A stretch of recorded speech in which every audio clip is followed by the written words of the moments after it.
Bueno, esta es la parte 2 de la actividad 5 del trabajo colaborativo de estructura de datos. Vamos a ver ejercicios prácticos en Java de pilas, colas, árboles y grafos.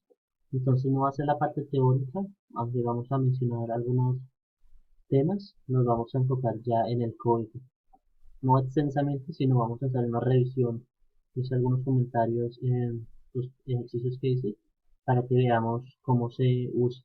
Entonces, primero pila, vamos a explicar pila. En la pila tenemos dos operaciones básicas, apilar y también tenemos retirar. En, en Java se usa la clase stack de Java, se implementa se importa la librería, como la vemos acá en el ejercicio. Stack en español traduce pila. Recordemos que la estructura de datos pila funciona, se puede asimilar como cuando uno apila libros en una mesa.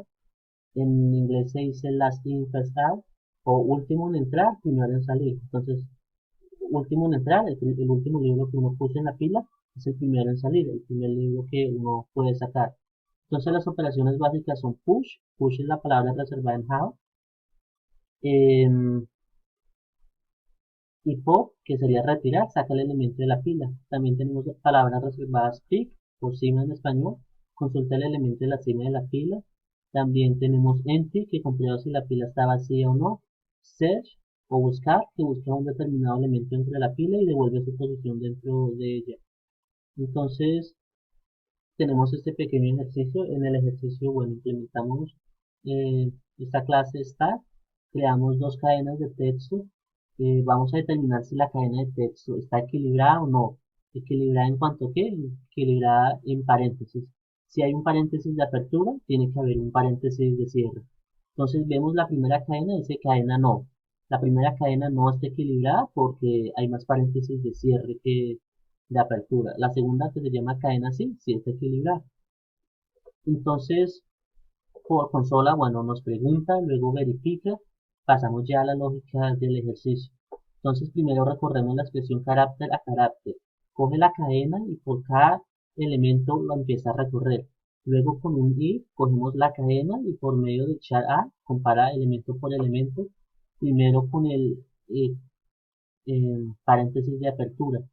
Si el paréntesis es de apertura, apila, siempre. Aquí ya vemos la primera función de la pila, apilar, punto push. Ya tendríamos el primer elemento. Else if, cadena.chat ya evalúa para el paréntesis de cierre. Luego tenemos un if, si la pila no está vacía, desapilamos. Entonces utiliza pila.pop, ¿cierto? Em, ya luego la pila no puede empezar con un cierre, apilamos y salimos. Esta ya sería esta parte. Esta declaración es pila.push cierre. ¿Por qué? Porque no puede iniciar, tiene que iniciar siempre de apertura. Luego ya tenemos un if pila.empty. Empty verifica si la pila está vacía o no. Si la pila está vacía, nos regresa verdadero. Si la pila no está vacía, pues nos va a regresar falso. Entonces corramos el programa una vez. Verificación equilibrada en paréntesis para la cadena no, false. Y para la verificación equilibrada de la cadena sí, verdadero.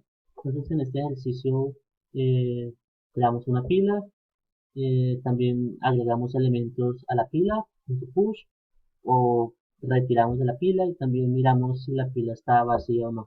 Fue un pequeño pues, ejercicio. Ahora vamos a hablar de la cola. La cola es una estructura de datos algo similar, pero ya se rige con el first in, first out. El elemento en entrar será también el primero en salir. Se asemeja a una cola como cuando nos vamos a supermercado. El primero en entrar pues será el primero en salir porque pues lo atendieron de primeras. De eso se diferencia de la pila. Entonces vamos al ejercicio de cola. Voy a darle correr al programa. En este programa nos bota un menú en consola para agregar, eliminar, mostrar y salir. Y opción para que nos diga qué opción queremos. Eh, Importamos las librerías que necesitamos, declaramos la clase colas, el tamaño máximo de la cola, la pusimos en 10, declaración del arreglo, eh, indicadores o apuntadores de inicio y fin de la cola, creamos un constructor que inicializa el frente y el final de la cola, otro mensaje que diga la cola inicializada cuando la cola se inicialice. También tenemos una función insertar, eh, que determina, bueno, si la cola está llena, nos bota un mensaje que diga cola llena. Cuando el fin, o sea, el apuntador, el fin, si sea igual a max, recordemos que max quedó 10. Entonces, ya luego cuando en uno de los espacios se agregue el dato, nos va a botar dato insertado. También tenemos la función eliminar. Recuerden, eliminaría el último dato que se ingresó. Mostrar, muestra todos los elementos de la cola. Bueno, ya aquí ya sería el menú en sí. Entonces, por medio del switch, nos bota el case 1, case 2, case 3, hasta que los seleccionemos uno de los tres. Ya tenemos acá ya dos funciones. Una función es para capturar una cadena de texto desde el teclado y la otra es para capturar un entero, un número desde el teclado. Entonces corramos el programa. Entonces vamos a ingresar un elemento. Agreguemos el 24.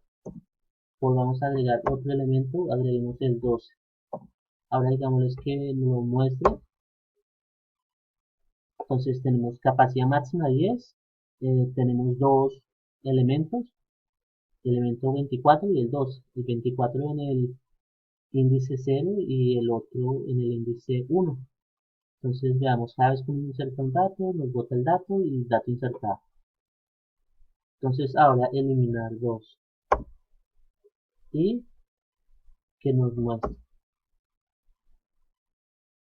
Ya solo hay un elemento, el del índice 1, 2, el del índice 0 se fue.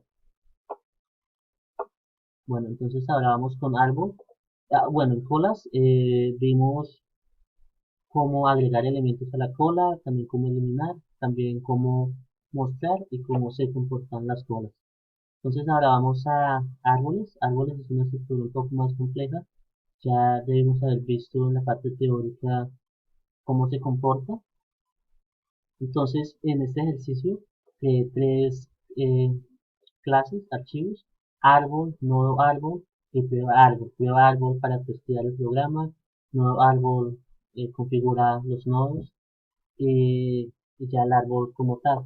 Entonces, en este ejercicio vamos a ver el recorrido de un árbol, que es el proceso para recorrer o desplazarse a lo largo de un árbol de manera sistemática, así que cada vértice se visite y procese exactamente una vez. Es decir, que en el árbol se visite cada uno de los nodos. Esto ya está, es mejor explicado gráficamente, incluso que prácticamente o teóricamente, como lo tenemos en el módulo 3 donde hay una explicación. Entonces hay tres tipos, preorden, inorden y posorden. Entonces lo que va a hacer este ejercicio de Java es determinar cómo sería el orden de impresión. Eh, en el recorrido preorden, primero visita la raíz, luego atraviesa el subárbol izquierdo y luego el subárbol derecho. En el recorrido en orden, atraviesa el subárbol izquierdo, visita la raíz y luego el subárbol derecho. Y en el post orden, para recorrer este árbol binario, primero recorre el izquierdo, luego el derecho y luego la raíz.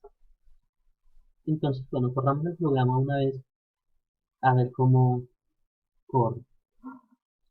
En la clase principal, creamos un nuevo árbol, eh,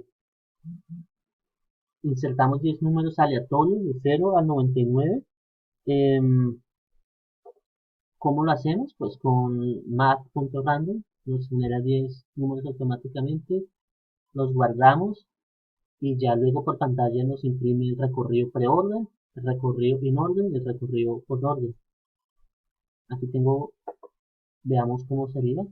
Es difícil porque no lo tenemos gráficamente, pero recordando eh, eh, cómo se organiza un árbol, pues sabríamos, aquí ya tenemos un 74.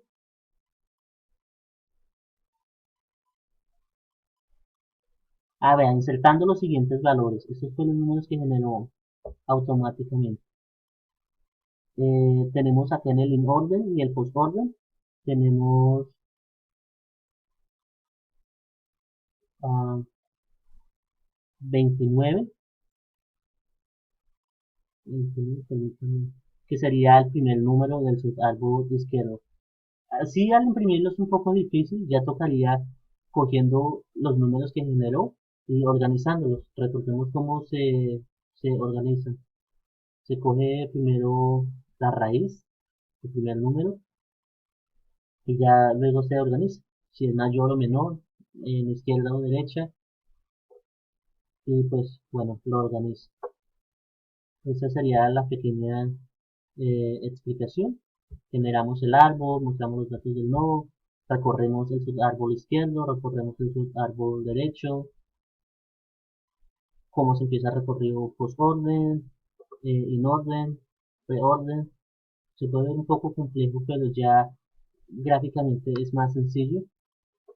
Este sería como sería el recorrido a recorrer en el árbol. En este ejercicio vimos cómo hacer el árbol, cómo insertar valores, en este caso los agregué automáticamente, em, y pues cómo recorrer un árbol binario y en los tres tipos de recorridos que se pueden hacer. Ya vamos al final, lo que es NetBeans, el de grafos. Entonces hablemos un poquito de grafos. Este ejercicio usamos la matriz de adyacencia, está en el módulo. Eh, Se utiliza para representar relaciones binarias. Entonces, lo primero es crear una matriz de cero, cuyas columnas y filas representan los nodos del grafo. Por cada arista que una de los nodos se suma uno al valor que hay actualmente en la ubicación correspondiente de la matriz. Si tal arista es un bucle y el grafo es no dirigido, como ya vimos en la parte teórica, entonces se suma 2 en lugar de uno. Bueno, imprimámoslo porque suena algo confuso. Entonces se insertan datos al grafo. En caso de que ya haya un elemento, nos va a imprimir que error en la arista ya existe en el grafo. Luego nos bota las relaciones que hay. A, B, B, A, B, A serían los nodos. eh, y ya luego el ejercicio nos imprime eh, pues todas las aristas que tendría cada nodo. Entonces A tiene con B, con C, con D, y tienen un sentido. Entonces aquí las imprimimos, pero pues ya gráficamente se vería más fácilmente. El ejercicio pues es un poco complejo, pero lo que queremos ver es cómo se usan las listas de adyacencia, el concepto de nodo, el concepto de arista, el concepto de recorrer, eh, y pues también que es un grafo dirigido. Bueno, con eso terminamos ya la parte práctica de las cuatro estructuras de datos que nos correspondió. Gracias.